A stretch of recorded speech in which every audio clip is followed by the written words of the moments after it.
So you want to learn how to sell anything to anyone. Maybe it's that you want to sell yourself so you can get a beautiful girlfriend. Or maybe you just want to sell more cars in your dealership. Or perhaps you have a cold calling job and you're just on the phone, phoning this person, that person. Do you want to donate? Do you want to buy this? And so you need to learn how to sell for your job or for whatever. In this video, I'm going to show you exactly how to sell anything to anyone. Whether you are in person or online, what to say, how to go about thinking about it, how to dress. I'm going to tell you the whole bang shoot. And let's get into it right now. The timer is set. Now, firstly, we need to understand, who are you dealing with? Are you dealing with a child or a teenager? Or are you dealing with mom and dad or just gramps coming to buy a car in dealership? You got to first understand who you are dealing with. And you got to understand that there are differences in terms of men and women and grandparents and children. For example, let's look at the buying dynamics of a child. You have a sweet shop. Of course, you're selling cold drinks and nice goodies and whatever. And a kid runs in.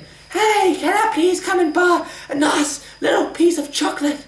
And you as the shopkeeper say, or as the salesman, of course, here's some chocolate. But remember, this kid is someone who you've summed up. Do kids usually have money? They don't. And so you say, yeah, here's a chocolate. See which one you would like. We have a crunchy, and you show him around the shop to find out what he wants. But you're not focusing so much on him. You're just waiting for his mother or his father to come in, and then you got to deal with them, because they're the ones who not just have the money for it, but they're the ones who have to authorize what the child buys. And so, if you are in any business where you're selling things to kids or to teenagers, for example, selling bicycles, if you're a bicycle salesman, you don't have to focus so much on the kid. Yes, get his buy-in and show him the bike that he wants, but you've also got to convince the parents by telling them that your kid is going to be the fittest, healthiest version of themselves, and they are going to just have so much energy so that they can love you more. So you've got to understand that, for example, of the buying dynamic of a child and a parent is that the parent must authorize the sale. To put it into one simple way of saying it, the parent must authorize the sale. And so, what I was doing for a time was I went from house to house and I was offering people the service of advertising on their cars. So the idea, it wasn't really house to house, it was more business to business. And so the idea of it was that I was going to find Uber drivers and people who have taxis and ride sharing companies and get their vehicles wrapped with this business's advertising. So one of the businesses was called AvBob. And AvBob wanted to advertise. And so I worked out a way that I was going to get one of their JPEG images and wrap it on the car.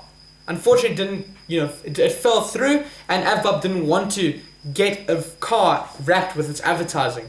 But the point is that the idea only worked because I knew who I was dealing with. In that case, I wasn't dealing with a mother and a son relationship. I was doing business to business. And so in that relationship, the contextual analysis of it is that I need to be as professional and formal as professional and as formal as possible. I've got to come on time, I've got to dress well, speak well, and deliver value in the interview. And so instead of just going there and waffling and telling them, you can do car wrap advertising and you'll get X many sales, and AvBob, you will make millions. I didn't say any of that. I just brought a pamphlet and said, AvBob, I'm the most prepared person in the world. I'm going to show you how you can reach more eyeballs with car wrap advertising. Now, if you haven't heard of me, my name is Mike, for example. And I do Mike's car advertising. AvBob, I can get more people to buy your items in the area. And they said, oh, that's interesting. How's that going to work? I said, AvBob, have you ever looked at Google Trends? Analyzing data and seeing where people look and where people go. Well, did you know that on the internet, you will reach, I can show you with my videos, I've reached 400,000 people, only 15,000 watch. So on the internet, you are putting your money down the drain if you're going with Google Trends and Google Ads, because you are going to reach the incorrect people. Yes, they're online, but sometimes with you, AvBob, your clients aren't online. Your clients are in person. How do you reach them within your area? Well, car wrap advertising is your solution, because I put it on verified drivers who go around the area, and so the people who live here in person see your details and generate sales. Grassroots, a lead from zero to hero. And so it was firstly understanding the context of who I was dealing with and what I was selling to them. Is it customer? Is it a child? Is it an adult? Is it a grandparent? Or is it a business to business? And so that's the first lesson of sales.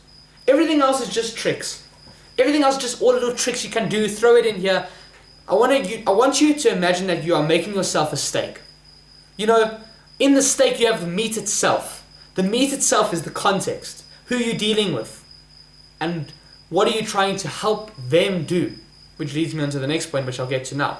Everything else, wearing a suit and speaking well is like putting pepper and putting salt, or putting some spices, adding heat. Let me tell you what is adding heat. I just mentioned it now. So firstly, we have the context. But then that leads me on to my next point, which is how to sell anything to anyone. So you're now in the right context and you're dealing with the stakeholders.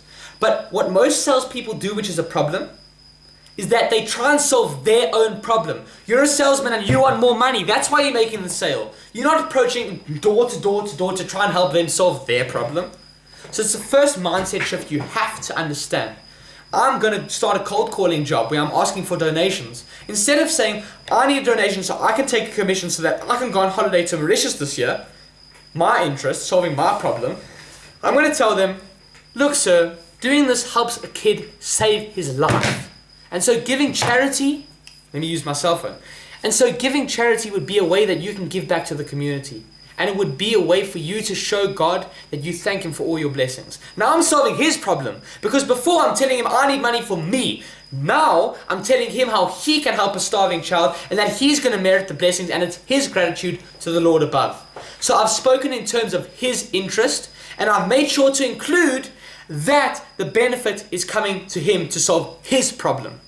That's another thing. Yes, context, but make sure that you're solving their problem. And I want to leave you with a few more tricks. I want to leave you with 2 tricks. The very first trick that I've done to not just land sales jobs so I can earn a nice wage or a rate every hour.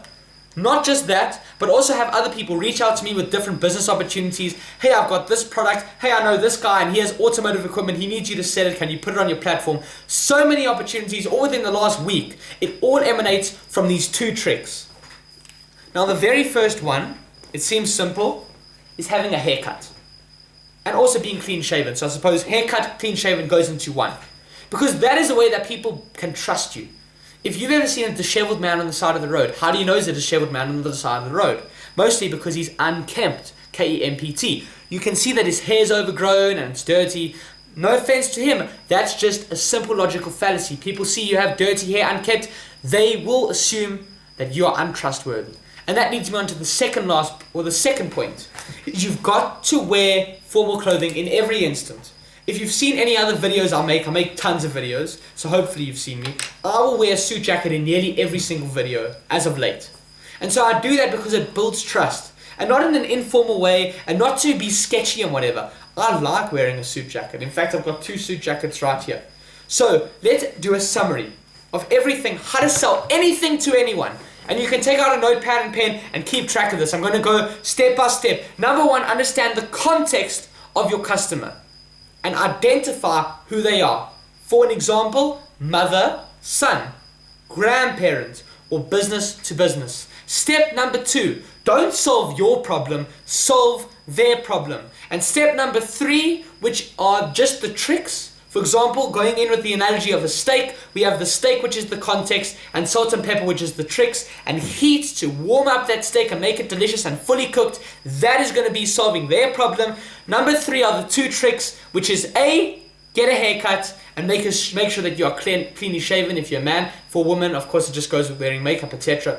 Making sure that you're presentable. And 3B, or number 2 in number 3, 3A and 3B, is wear a suit because it builds trust. That, my friend, if you apply those lessons, you will not just succeed in cold calling, you will not just succeed in driving traffic to your own business, you, my friend, will be able to sell anything.